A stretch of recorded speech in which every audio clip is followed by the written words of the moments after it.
کتاب سادہ رہے گی کب تک، کبھی تو آغاز باب ہوگا، جنہوں نے بستی اجاڑ ڈالی کبھی تو ان کا حساب ہوگا۔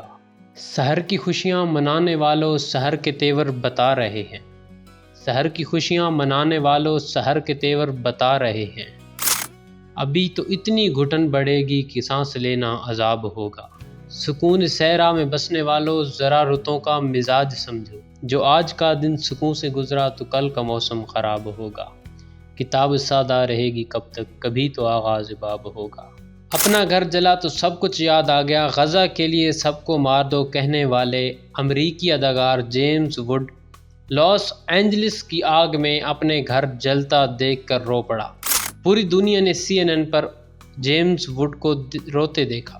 جیمز ووڈ اسرائیل کو وحشیانہ حملوں پر شاباشی دیتے تھے اور غزہ کے لوگوں کے لیے سب کو مار دینے والے الفاظ استعمال کرتے تھے اور جنگ بندی نامنظور کہتے تھے۔ یہ کہانی ہالی ووڈ کی ہی نہیں بلکہ امریکی ریاست کیلیفورنیا کے شہر لاس اینجلس اور اسے ملحقہ علاقوں کی بھی ہے، جہاں منگل کی صبح سے جنگلات میں لگنے والی آگ نے ابھی تک کئی جانیں لی ہیں۔ اس کے علاوہ متعدد افراد زخمی ہیں اور 1000 سے زائد کئی گھر اور عمارتیں نذر آتش ہو گئی ہیں، جن میں ہالی ووڈ اداکار امریکہ کے امراء کے گھر بھی شامل ہیں۔ کیلیفورنیا کی فائر سروس کے بٹالین چیف ڈیوڈ آکوانا نے BBC کے پروگرام ٹوڈے میں بتایا ہے کہ ہالی ووڈ ہلز پر آگ تیزی سے پھیل رہی ہے اور اس کو بجھانے میں ابھی تک تمام کارروائیوں میں پیش رفت صفر ہے۔ ایک کمرشل موسم کا حال بتانے والی سروس ایکو ویدر کا اندازہ ہے کہ کیلیفورنیا کے جنگل میں لگنے